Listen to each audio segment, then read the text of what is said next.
মাগো কই কই। হ্যালো এভরিওয়ান, তোমরা সবাই কেমন আছো? আশা করি সবাই ভালো আছো। সকাল সকাল রান্নার ভিডিও তোমাদের সঙ্গে শেয়ার করছি। সকাল সকাল কিন্তু আমি সমস্ত কাজ বাজ করে এখন কিন্তু রান্নাটাও বসিয়ে দিলাম। তো আজকে রান্না করব পাতাকপি, আলু, বেগুন, তারপরে হলো মটরশুঁটি। তো এগুলো সমস্ত কিছু কিন্তু একখানে দিয়ে করব ল্যাবড়া। যেহেতু ল্যাবড়া অনেক কয়েকদিন ধরে খাওয়া নেই, শুধু পাতাকপির ভাজা খাওয়ানো হয়।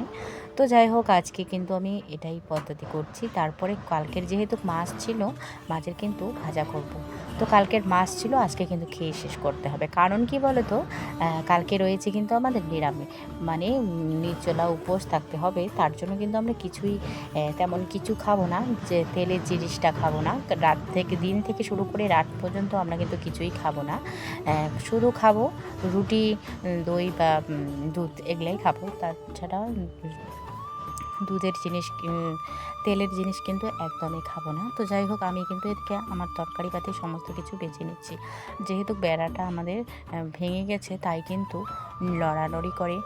তো ওটা আর কি ছোটো একটা রশির সাহায্যে কিন্তু বেঁধে রাখা হবে। তোমরা দেখতেই তো পাচ্ছ ঘরবাড়ির অবস্থা কেমন হয়েছে। হয়তো 2-1 দিন পরে ঘরবাড়ি আমরা ঠিক করার চেষ্টা করব। আমাদের ঘরটা তো যেরকম আছে ওরকমই থাকবে, তার মধ্যে কিন্তু হয়তো রান্নাঘরটা বা পরিবর্তন হতেই পারে। কারণ দেখতেই তো পাচ্ছ তোমরা ঘরের অবস্থা এতটাই খারাপ হয়েছে। তার কারণে কিন্তু বর্ষার দিনে কিন্তু বৃষ্টি পড়লে ভিজে যাবে, রান্নাঘরটা উনুনের পাড়টাও ভিজে যায়। তার মধ্যে কিন্তু গ্যাসের টেবিলটা যেখানে রাখা হয়েছে ওটাও কিন্তু ভিজে যাবে। কয়েকদিন পরে আর কি এই জায়গাতে জায়গা হবে না, সমস্ত কিছু বাইরে রেখে রেখে দেওয়া হবে। যেই ঘরে বাবা মা থাকতো সেই ঘরে কিন্তু আবারও ফিরে আসবে, কারণ দাদা ওরা এই ঘরে আসবে। তো যাই হোক, এদিকে আমার জলটা গরম হয়ে গেছে। ভাতের জলটা যেহেতু গরম হয়ে গেছে, তার জন্য কিন্তু আমি চালটা দিতে এসেছি চালটা নিতে এই ঘরে এসেছি। আমাদের ঘরে যেহেতু রাতের চালটা বেঁচেছে, তো চালটা আর কি আর কয়েক কেজির মতো আছে, ধরে নাও 5-6 কেজির মতো আছে। ওগুলো শেষ হলে কিন্তু একদমই শেষ হয়ে যাবে। তো ধোয়াধুয়ি আর করবো না, কারণ না ধোয়ার কারণ হলো চকচকা চালগুলো আর ধুতে কেন লাগে, তাই না? তো আমি আর কি ওগুলো চালে দিচ্ছি আর কি। তো দিয়ে দিলাম এখানে হাঁড়িতে দিয়ে ঘাটাঘাটি করে কিন্তু আবারও ঢেকে রেখে দেবো। তো বাইরে প্রচুর হাওয়া চালিয়েছে। আর ধানটাও সিদ্ধ করতে হবে। আজকে ধানটা ভিজিয়ে রাখবো, কালকে সিদ্ধ করব, এটাই আর কি। আর আজকে যেহেতু 2-3 দিন ধরে যেগুলো ধান দেওয়া আছে ওগুলো ধান কিন্তু শুকিয়ে যাবে অলরেডি। তারপরে দেখো আমার ভাতটা হয়ে গিয়ে এখন কিন্তু আমি লাবড়াটা বসিয়ে দিয়েছি। আর লাবড়ায় জাল কিন্তু অনেকটাই হয়েছে, কারণ উনুনের দিয়ে ঘর বাড়িগুলো মুছে নিলাম। মোছা তো কমপ্লিট, এখন আর কি ধান ভিজে রাখবো। ঘরে গিয়ে দেখি মেয়েকে কী করছে। কি করছো তুমি? দেখো মোবাইল দেখছে। কার মোবাইল দেখছো তুমি? বাড়ির এত কাজ করতে করতে কিন্তু হাঁপিয়ে গেছি। হাঁপিয়ে যাওয়ার কারণে আবারও কিন্তু আমার এদিকে ধান শুকোতে দেওয়া আছে। কাজ করতে করতে তো একদমই হাঁপিয়ে গেছি, তোমাদের সঙ্গে তো শেয়ারই করলাম। তারপরে দেখো এদিকে ধান আমার শুকিয়ে গেছে, ধানগুলো তুলে রাখবো। তারপরে একটা বোন এসে আমাকে বলছে, মানে তোমার মেয়ে কোথায় বা ভাস্তি কোথায় গেছে, এরকম করে গল্প করছি আর কিন্তু ধানগুলো তুলছি। আর তোমরা দেখে নাও তো, ধানের ভাত খেতে গেলে যে এত পরিশ্রম, এত কষ্ট করতে হবে, সেটা একমাত্র যারা যারা এই খেতি কাজ করে, যারা ধান করে, ধান সিদ্ধ করে, ধানের পিছনে যে এত পরিশ্রম, সেটা হয়তো আমি আগে বুঝিনি কিন্তু এখন আমি সমস্ত কিছু বুঝি। তোমরাই বলো তো বন্ধুরা, ধানের পিছনে কত কত কাজ করতে হয়। যারা হয়তো খেতে কাজ বাজ করো তারা অবশ্যই জানো। 2 বস্তা ভরলাম ধান, তো ধানগুলো অলরেডি শুকিয়ে গেছে। শাশুড়ি মা একটু ধানগুলো নাড়িয়ে চাড়িয়ে তারপরে গেল আর কি, আমাকে ধানগুলো তুলতে বললো। আর আমি গল্প করার সাথে সাথে কিন্তু এদিকে আমার ধানটাও তুলে নেওয়া হচ্ছে। এদিকে তার মধ্যে কিন্তু ধানগুলো তুলে নিচ্ছি। এদিকে 2 বস্তা হয়ে যাবে। দাদাকে বলবো যে বাড়িতে গিয়ে রেখে দেবে, মুখ বেঁধে রেখে দেবো। যখন আর কি চালের দরকার হবে তখন আর কি তখন ধানগুলো ভেঙে নিয়ে আসবো। তো যাই হোক, এদিকে কিন্তু আমি ধান ভরিয়ে নিলাম। তারপরে মোবাইলের ক্যামেরাটা হয়তো বন্ধ করে দেবো, কারণ এতক্ষণ তো ভিডিওটা করা সম্ভব না, তাই না? তারপরে দেখি ধান টান তোলা তো হয়ে গেল। বাড়িতে এসে দেখি উঠানের অবস্থাটাই এতটাই নোংরা হয়েছে, কী আর বলি তোমাদেরকে। ঘর টর সমস্ত কিছু কিন্তু ঝাড়টা দিয়ে বাইরে নোংরা নিয়ে এসে এখন কিন্তু বাইরের উঠানটাও ঝাড় দিয়ে নিচ্ছি। যেহেতু আমি ধান সিদ্ধ করব, ধানের জন্য জাবড়াগুলো নিয়ে আসতে যাব, খ্যার নিয়ে আসবো ক্ষেত থেকে।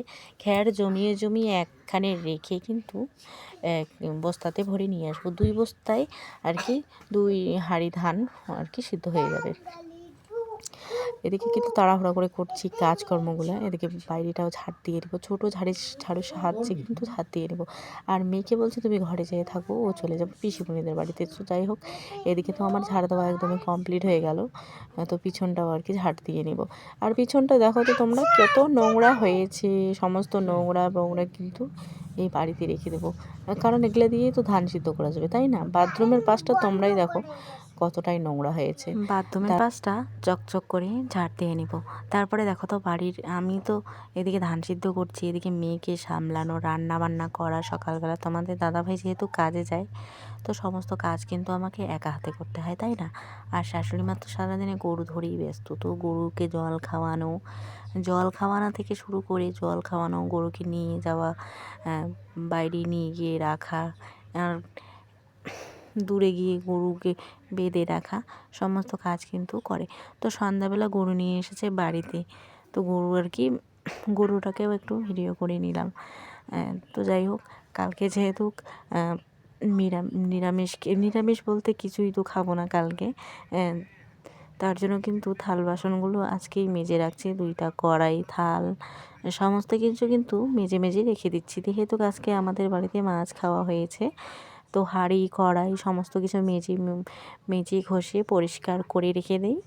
কালকে যেহেতু একাদশী, তো একাদশী তো 1 বছর পালন করতে হবে। যদি পারি তাহলে 1 বছর কেন, সারা বছরেই পালবো। একাদশীর দিন তো একটা দিন, তারপরের দিন আর কি নিরামিষ খাওয়া। যদিও পারি তাহলে কিন্তু সারা বছরই করতে পারবো, মানে বছর করতে পারবো আর কি। আর যদি না পারি তাহলে কিন্তু 1 বছরও আর কি 1 বছরেই মেরামত করে দেবো, 1 বছরেই করব, তাই না? তো যাই হোক, আমি রাত্রিবেলা কিন্তু এদিকে মাঝামাঝি করছি। আর শাশুড়ি মা আরেকটা হাঁড়িতে বসিয়ে দিয়েছে আতপ চাল। তো যাই হোক, এদিকে কিন্তু হাঁড়িতে আমি নেওয়া দিয়েছিলাম, শ্রাপ দিয়েছি। আর কাঠের উনুনের আর কি ছাইগুলো দিয়েছি, তবু আর কি শক্ত হয়ে গেছে, তবু কিন্তু উঠছে না। তো বাইরে গিয়ে আমি কিন্তু বালা নিয়ে এসে ঘষবো আর কি, তারপরে আমার হাঁড়িটা চকচকা হয়ে যাবে।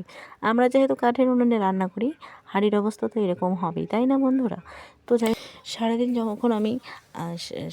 যখন আমি আর কি ধান সিদ্ধ করি, তখন আর কি ভালো লাগে। এটাই মাথায় একটাই টেনশন থাকে, বাড়ির পাশে যেহেতু গাড়ি ঘোড়া চলে, আর মেয়েকে ধরে তো সারাক্ষণই ব্যস্ত থাকতেই হয়। মেয়েকে ধরে ব্যস্ত, এত কাজ কিন্তু সামলাই আমি। তোমরা নিজেই ভাবো তো, বাড়িতে নারীদের কোথাও কিন্তু জায়গা নেই। শুধু জায়গা আছে একমাত্র বাপের বাড়িতে ছিল জায়গা। বাপের বাড়িতে সেরকম কিছু বুঝতাম না যে কাজটা কী জিনিস, কাজটা আমাকে করতেই হবে। যদি নাও করতাম তবু আর কি মেনে গুছিয়ে চলতো আর কি, মা করে নিত। কিন্তু শ্বশুরবাড়িতে এসে কিন্তু নিজের কাজটা নিজেকে করতে হবে, তাই না? এদিকে ধরে নাও, তোমার রান্না বান্না থেকে শুরু করে মেয়েকে সামলানো, মেয়েকে খাওয়ানো, মেয়েকে পড়ানো, তারপরে এদিকে তো ধান সিদ্ধর কথা তো আছেই। বাড়িতে কত ধরনের কাজ থাকে, সারাদিন আমি ভালো করে বসতে পারি না, শুতে পারি না, এরকম অবস্থা হয়ে গেছে। তোমরাই ধরে নাও, তাহলে তোমরাই দেখো কাজের এতটাই চাপ হয়েছে, কি আর বলি। তারপরে দেখো, ওগুলো কথা বাদে দিই, যেহেতু করতেই হবে কাজটা, তো বলেও লাভ নেই, তাই না? যত টাকা পয়সা হোক না কেন, এই কাজ দুইটাই করতেই হবে।